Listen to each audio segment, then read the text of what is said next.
உண்மை விரும்பும் மக்கள் யாவருக்கும் உருட்டுசாமி அன்பு கலந்த வணக்கங்கள். வாரந்தோறும் நாம சினிமா உருட்டு பகுதியில் சினிமா விமர்சனங்களை பார்த்துட்டு வர்றோம். அந்த வகையில் இந்த வாரம் சினிமா உருட்டு பகுதியில் நாம விமர்சனம் பார்க்கக்கூடிய படம் இயக்குனர் வினோத்துடைய இயக்கத்தில் முதல்வர் விஜய் அவர்களின் நடிப்பில் பெரும் சிக்கல்களுக்கு பிறகு சிறப்பாக திரையரங்குகளில் ரிலீஸ் ஆகி ஓடிட்டு இருக்கக்கூடிய ஜனநாயகன் படத்தோட விமர்சனம் தான் பார்க்க போகிறோம். அது மட்டும் இல்லாமல் தளபதி விஜய் அவர்கள் நடித்த இந்த ஜனநாயகன் படத்திற்கும் சின்ன தளபதி சிவகார்த்திகேயன் அவர்கள் நடித்த பராசக்தி படத்திற்கும் ஒரு நெருங்கிய 100% ஒற்றுமை ஒன்று இருக்கு. அது என்ன அப்படிங்கிறது நான் உங்களுக்கு கடைசியாக சொல்றேன். இப்போ இந்த படத்துடைய ஒன்லைனுக்கு போயிடலாம். இந்த படத்தோட ஆரம்ப கட்டத்தில் கதாநாயகன் தளபதி வெற்றிக்கும் தான் சிறையில் தண்டனை கைதியாக இருக்காரு. அங்கே சிறையில் சில அல்ற சில்லறைங்க ஒரு மிகப்பெரிய சம்பவத்தை அரங்கேற்றி சிறைச்சாலையை கலைபரமாக்க காத்துக்கிட்டு இருக்காங்க. அந்த சம்பவத்திலிருந்து நம்ம கதாநாயகன் சிறைச்சாலையை காப்பாற்றுறாரு. இதற்கிடையில் அந்த சிறைச்சாலையில் உயர் அதிகாரியாக இருக்கக்கூடிய கௌதம் வாசுதேவன் மேலும் இவருக்கு ரொம்ப நெருங்கிய நண்பராகவும் ஆயிடுறாரு. இவருக்கு உதவி செஞ்ச பாவத்துக்காகவே அவரை தூக்கி சஸ்பெண்டில் வெளியே போட்டுடுறாங்க. அதுக்கப்புறம் நம்ம கதாநாயகனும் அவர் பார்க்க அவர் வீட்டுக்கு போகிறாரு. இந்த சேம் டைம் அவரு ஒரு விபத்தில் உயிரிழந்துடுறாரு. ஸோ கௌதம் வாசுதேவ மேனனுக்கு ஒரே ஒரு பொண்ணு இருக்குது. அவருக்கு ஒரு ஆம்பிஷன் இருக்குது. அதாவது அவரோட மகளை எப்படியாவது அவர் இராணுவத்தில் சேர்த்திடணும் அப்படிங்கிறது தான். ஆனால் அந்த பொண்ணுக்கோ இராணுவத்தில் சேர விருப்பம் இருக்காது. அது மட்டும் இல்லாமல் அந்த பொண்ணுக்கு ஒரு வகையான பயம் வரும். ஸோ அந்த பயத்தையெல்லாம் தெளிய வச்சு அந்த பொண்ணை கதாநாயகன் இராணுவத்தில் சேர்த்துனாரா? அதாவது தன் நண்பருடைய மகளை தன் மகளாக வளர்த்து தன் நண்பனுடைய அந்த ஆம்பிஷனுக்காக இவர் பாடுபடுறாரு. அது மட்டும் இல்லாமல் நம்ம கதாநாயகன் ஒரு காலத்தில் போலீஸ் அதிகாரியாக இருப்பார். அவர் அதிகாரியாக இருக்கும்போது ஏகப்பட்ட கலைவரங்கள் எல்லாம் பண்ணியிருப்பார். அதெல்லாம் ப்ரெசண்டில் அவர் எப்படி அப்ரோச் பண்ணுது, அதை அவர் எப்படி ஃபேஸ் பண்ணுறாரு அப்படிங்கிறது தான் இந்த ஒட்டுமொத்த கதையும். கிட்டத்தட்ட பகவந்த் கேசரி படத்தை அப்படியே ரீமேக் பண்ணியிருக்காங்க. ஓப்பனிங் ஃபுல்லாமே அந்த கான்செப்டை ஃபுல்லாமே எடுத்துக்கிட்டாங்க. இப்போது இந்த படத்தினுடைய பாசிட்டிவ் அண்ட் நெகட்டிவ்ஸ் அப்படின்னு பார்த்தோம்னா, பொதுவாக இது ஒரு அரசியல் சார்ந்த படம் நண்பர்களே.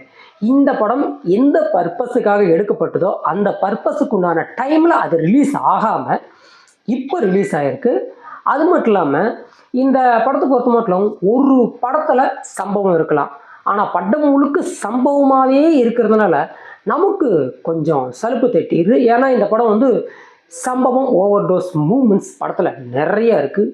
அதே மாதிரி ஒரு படத்தில் அரசியல் இருக்கலாம், பட் படம் முழுக்க அரசியல் அப்படிங்கும்போது நமக்கு கொஞ்சம் அழுத்து போகவும் தான் செய்யுது.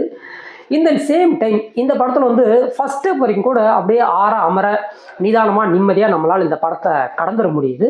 பட் செகண்ட் ஹாப்புக்கு மேலே இவர் பேசக்கூடிய full and full political dialogues எல்லாம் நம்மளும் ஒரு அளவுக்கு மேலவே பொறுமையை சோதிச்சிருதுன்னே நம்ம சொல்லலாம். அந்த அளவுக்கு நிறைய காண்டேத்துமனமான டயலாக்ஸு நிறையவே இருக்குது. இன்னும் சொல்லப்போனால் குடும்ப அரசியல், பெண்ணிய விடுதலை, பெண்ணிய பாதுகாப்பு, அதே மாதிரி தூத்துக்குடி துப்பாக்கிச்சூடு, கள்ளக்குறிச்சி கள்ளச்சாராய சம்பவம், அது மட்டும் இல்லாமல் இன்னும் இருக்கிற எல்லா சம்பவங்களையும் ஒன்றா சேர்த்து பெரிய சம்பவமாக இவங்க உருவாக்கணும்னு நினச்ச அந்த ஒரு கான்செப்ட் தான் நமக்கு ஒரு கடத்துக்கு மேலே இந்த படத்து மேலே அதிகமான சலிப்பை ஏற்படுத்துறதுக்கு முக்கியமான காரணமாகவே இருந்தது. இன்னும் சொல்லப்போனால் இந்த வாரிசு அரசியல் இந்த மாதிரி விஷயங்கள்லாம் கிட்டத்தட்ட ஏற்கனவே விஜயகாந்த் காலகட்டத்திலே நாம் பார்த்தாச்சு.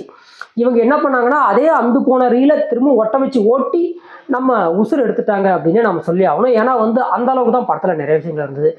அதுவும் தாண்டி இந்த படம் கிட்டத்தட்ட ஒரு முக்கால்வாசி படத்தை கூட நம்ம மூச்சை பிடிச்சிக்கிட்டு அப்படியே ஆறாமரா பார்த்துட முடியும். பட் அந்த கிளைமேக்ஸ் இருக்குது பார்த்தீங்களா, அதுதாங்க இந்த படத்தில் மிக பெரிய பிரச்சனை. இது வரைக்கும் நான் பார்த்த சினிமா அனுபவங்களை இந்த மாதிரி ஒரு கொடூரமான கேவலமான ஒரு கிளைமேக்ஸை நானே பார்த்ததில்லை. ஏன்னா படம் முக்கால்வாசி படம் நல்லா எடுத்துட்டாங்க. அந்த கடைசியாக எப்படி எடுக்கணும், அதை எப்படி முடிக்கணும் அப்படிங்கிறது வினோத்துக்கு தெரியாமல் போயிடுச்சு போல இருக்கு. ஒரு பக்கம் ஆர்சி வார்ஃபேருன்றான், இன்னொரு பக்கம் ரோபோ வார்ஃபேருன்றான், ஆண்ட்ரோ ஹியூமனோட வாருன்றான். அதே மாதிரி வில்லனோட கோல் ரொம்ப சிம்பிள், தமிழ்நாடு முழுக்க வெப்பன்ஸை ஸ்ப்ரெட் பண்ணி இந்த மாநிலத்தை அமைதியாக இருக்கிற மாநிலத்தை கலைபுரமாக மாநிலமாக மாற்றணும் அப்படிங்கிறது தான் அவருடைய கோல். ஸோ அந்த கோலுக்கு இத்தனை விஷயங்கள் உள்ள இன்வெர்ட் பண்ணணுமா அப்படிங்கிற ஒரு கேள்வியும் நமக்குள்ளே இருக்க தான் செஞ்சது. அதே மாதிரி இந்த படத்தில் இன்னொரு மைனஸ் பாயிண்ட் அப்படின்னா, ஒரு கதாநாயகன் அப்படின்னு இருந்தால் அவங்களுக்கு ஒரு கதாநாயகி வேணும் அப்படின்னு இருக்கும். ஸோ இந்த படத்தில் கதாநாயகி பொறுத்த மட்டும் நம்ம ஊர்லலாம் விருந்துக்கு போனோம்னா ஃபஸ்ட்டு உப்பு வைப்பாங்க, அதுக்கப்புறம் ஊறுகாய் வைப்பாங்க, அதுக்கப்புறம் தான் நிறைய வைப்பாங்க. ஆனால் அந்த ஃபஸ்ட்டு வச்ச ஊறுகாய் யாரும் தொடவே மாட்டாங்க. அந்த மாதிரி தான் இந்த படத்தில் ஏகப்பட்ட விஷயங்கள் விருந்தாக வச்சுருந்தாலுமே அந்த கதாநாயகியுடைய கதாபாத்திரம் கிட்டத்தட்ட அந்த ஊறுகாய் மாதிரி தான் ஒன்றுத்துக்கும் உதவாமல் இருந்தது அப்படின்னு நாம் சொல்லலாம். அடுத்ததான் இந்த படத்தில் வந்து பாடல்கள் அப்படின்னு எடுத்துக்கிட்டோம், அந்த ராவண மகண்டா அந்த பாடல்கள் ஆகட்டும், ஒரு பேரே வரலாறு அந்த பாட்டாகட்டும், இந்த பிளாஸ்ட் சாங் ஆகட்டும், நிறைய விஷயங்கள் பாடல்களையும் ரொம்ப வைபான மூமெண்ட்டாகவே இருந்தது. ஒரு வைப்லேயே கொண்டு போயிருந்தாங்க. அது மட்டும் இல்லாமல் வினோத்துக்கு ஒரு வினோதமான ஆசை இருந்திருக்கும் போல் இருக்கு. இந்த படத்தை பார்க்குற எல்லாருமே அப் டு எண்டு வரைக்கும் விசில் சத்தமும் கைத்தட்டல் சத்தத்தையும் நிறுத்தவே கூடாது அப்படிங்கிற ஒரு மைண்ட் செட்டில் படத்தை எடுத்துருப்பார் போல இருக்குது. பில்டப்பு ஓவர் பில்டப்பாக இருந்தது.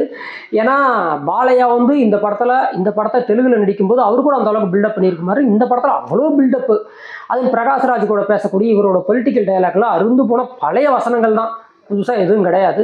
அதை நம்ம இப்போ காலகாலமாக பார்த்துட்டு இருந்த ஒரு விஷயந்தான். அதே மாதிரி பிரகாஷ்ராஜோட நடிப்பு சும்மா சொல்லக்கூடாது. அந்த மதுரையில் இவர் போலீஸாக வந்து அவர் செய்கிற அராஜகத்தை வந்து அடக்கிற மாதிரியான இந்த விஷயங்கள்லாம் வந்து வாஞ்சிநாதன், வல்லரசு போன்ற படங்களை நிறைய பார்த்தாச்சு. பட் அது இதில் கொஞ்சம் வித்தியாசமாக எடுத்து வச்சுருந்தாங்க. கிட்டத்தட்ட கால்வாசி பகவந்த் கேசரியை இவங்க அப்படியே வாங்கி அதை உருப்படாத உப்புமாவாக கிண்டி நமக்கு முன்னாடி வச்சுருக்காங்க அப்படின்னு நாம் சொல்லலாம். அதே மாதிரி சின்ன தளபதி சிவகார்த்திகேயன், தளபதி விஜய், இவங்க ஜனநாயகன், பராசக்தி இந்த ரெண்டுக்கும் ஒரு ஒத்துமை இருக்குன்னு சொன்னோம் இல்லையா? அது வேற ஒன்றும் இல்லை. பராசக்தி வந்து திமுகவுடைய தேர்தல் பரப்புரை படம், அது அவங்களோட சொந்த காசை போட்டு எடுத்தாங்க. பட் ஜனநாயகன் வந்து தமிழக வெற்றி கழக கட்சியுடைய தேர்தல் பரப்புரை படம். இது என்ன, அடுத்தவங்க காசு போட்டு எடுத்திருக்காங்க, அவ்வளோதான் வித்தியாசம். ஆனால் ஒற்றுமை வந்து ரெண்டுமே அரசியல் பரப்புரை படம் 100%. அதனால தான் இந்த படத்துக்கு தேர்தலுக்கு முன்னாடி இது வந்து ரிலீஸ் ஆகக்கூடாதுன்னு ஏகப்பட்ட பிரச்சனை பண்ணாங்கன்னு இப்போ நமக்கு தெரியுது இந்த படத்தை பார்த்த பிறகு. என்னை பொறுத்த வரைக்கும் இந்த படம் எப்படி இருக்குது அப்படின்னு கேட்டிங்கன்னா, அணில் குஞ்சுகள் ஆடு வெட்டி ஆர்ப்புறப்புடன் கொண்டாட வேண்டிய அற்புதமான படம் அணில் குஞ்சுகளுக்கு. அதர் தென் ஜென்ரல் ஆடியன்ஸுக்கு இந்த படம் என்னை பொறுத்த வரைக்கும் பெருசாக செட் ஆகாது. பிலோ ஆவரேஜ் ஒன்று தான் நண்பர்களே. மற்றும் ஒரு சிறந்த விமர்சனத்துடன் தங்களை சந்திக்கும் வரை தங்களிடமிருந்து அன்புடன் விடைபெறுவது உருட்டுசாமி.